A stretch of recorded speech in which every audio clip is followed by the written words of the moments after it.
Baik, bismillahirrahmanirrahim. Assalamualaikum warahmatullahi wabarakatuh. Perkenalkan, nama saya Hernida, NIM 120011103, kelas 4C PAI. Di sini saya akan memaparkan sedikit materi tentang pengertian sholat Jumat, syarat wajib sholat Jumat, syarat sah sholat Jumat, serta rukun sholat Jumat. Sebelum memasuki materi, kita sebagai muslim, apalagi seorang laki-laki muslim, pasti sudah mengetahui dan sudah menguasai sholat Jumat. Tidak asing lagi apa itu sholat Jumat. Hari Jumat ialah harinya para raja, yaitu Jumat itu adalah rajanya para hari, maksud saya. Jadi di sini hari Jumat itu memiliki keistimewaan yang luar biasa. Baiklah, langsung saja kita masuk kepada materi, yaitu pengertian dan hukum sholat Jumat. Sholat Jumat adalah sholat wajib 2 rakaat yang dilakukan sesudah khutbah dan waktu zuhur pada hari Jumat.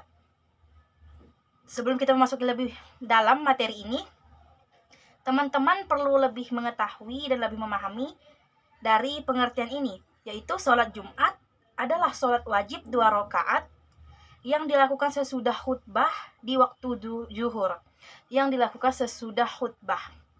Jadi pertanyaan di sini, apakah kita sebagai muslim wajib mengikuti khutbah sebelum melakukan sholat Jumat 2 rakaat tersebut?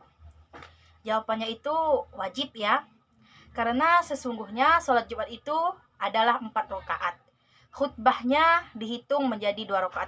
Jadi untuk teman-teman, terutama teman-teman yang laki-laki, jika ada lagi khutbah pada sholat Jumat, janganlah kita bermain-main, tetapi dengarkanlah dan ambillah hikmahnya yang telah dilaksanakan khutbah tersebut. Hukum sholat Jumat adalah fardu ain, yaitu kewajiban bagi setiap muslim yang telah memenuhi syarat. Bagi laki-laki yang sudah dewasa, berakal sehat, merdeka, dan tidak sedang musafir. Jadi hukum sholat Jumat itu ialah fardu ain, yaitu kewajiban. Dan untuk para wanita, perlu diketahui bahwa sholat Jumat itu tidak wajib bagi wanita, anak-anak, hamba sahaya, orang sakit, dan yang sedang dalam perjalanan. Langsung saja kita memasuki syarat wajib sholat Jumat. Yang pertama ialah Islam. Tentu saja menunaikan sholat Jumat adalah orang muslim. Yang kedua baligh, berakal, serta laki-laki, bermukmin atau tidak sedang berpergian musafir, merdeka, sehat badan, tidak ada halangan.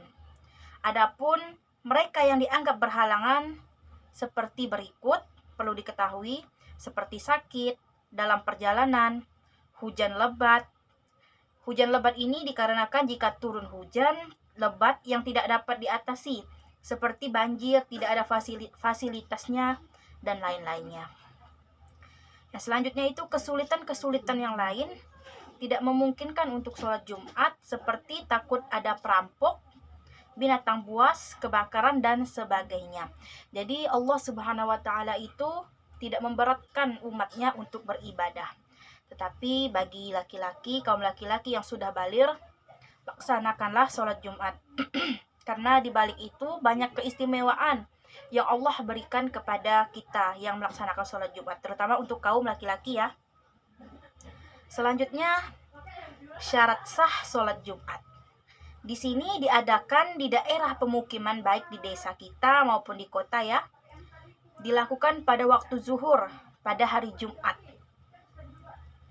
Sholat Jumat ini dikerjakan secara berjamaah dan dikerjakan sesudah khutbah.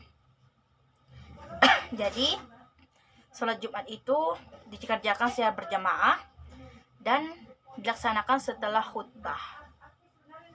Langsung saja kita masuk ke rukun sholat Jumat. Perlu kita ketahui yang dimaksud dengan rukun sholat adalah setiap perkataan atau perbuatan yang akan membentuk hakikat sholat. Jika salah satu rukun ini tidak ada, maka sholat pun tidak teranggap secara syar'i dan juga tidak bisa diganti dengan sujud sahwi.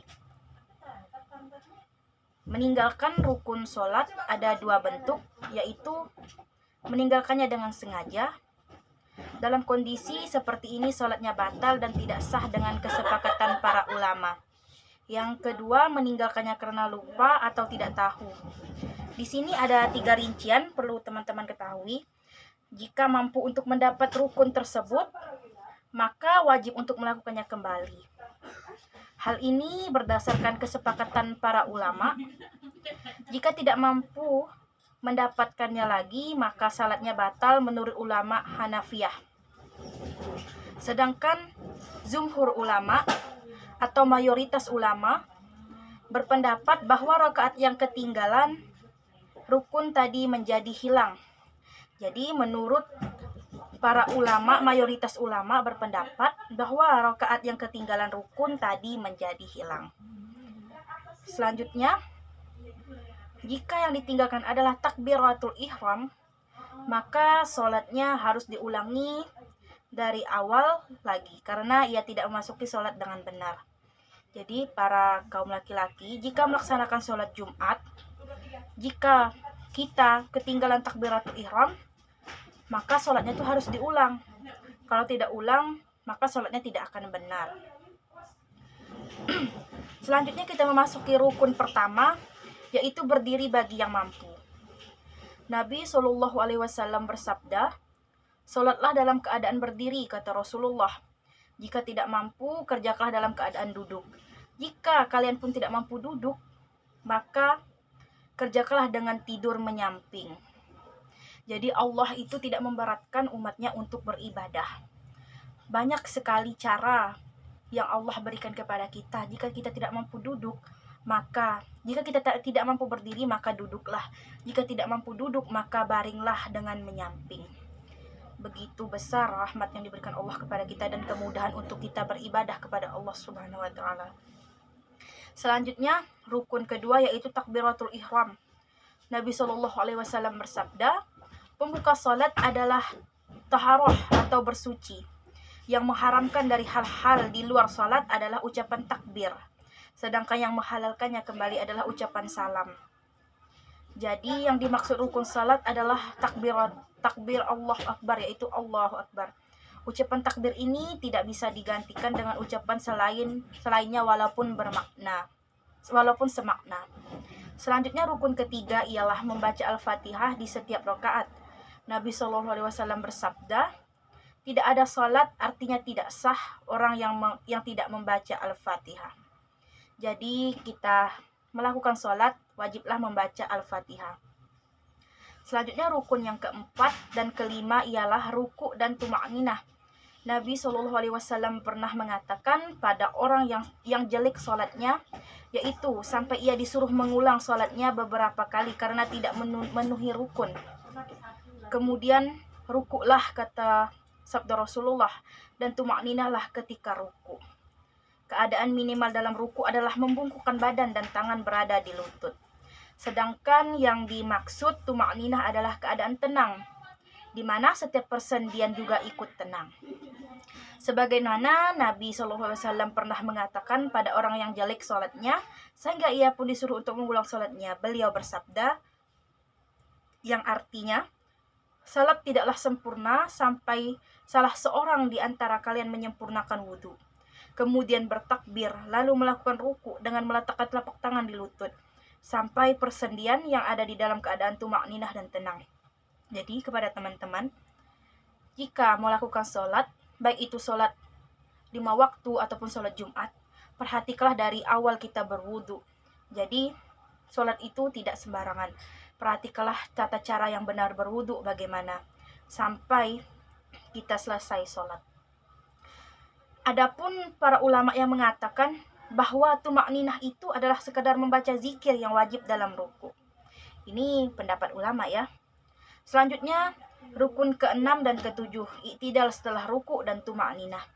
Rukun ke-8 dan ke-9 sujud dan tumakninah.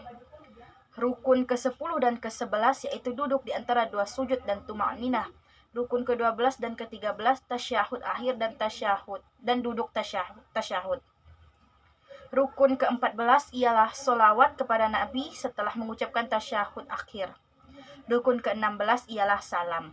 Rukun ke-16 lagi urutan dalam rukun-rukun yang ada. Jadi rukun sholat Jumat itu ada 16 rukun. Kepada teman-teman, semoga materi ini bermanfaat, terutama bagi kaum laki-laki yang muslim yang sudah baligh. Jangan lupa untuk menunaikan sholat Jumat, karena perlu kita ketahui hari Jumat adalah rajanya para hari. Cukup sekian materi yang dapat saya sampaikan. Saya akhiri, wabillahi taufik wal hidayah. Wassalamualaikum warahmatullahi wabarakatuh.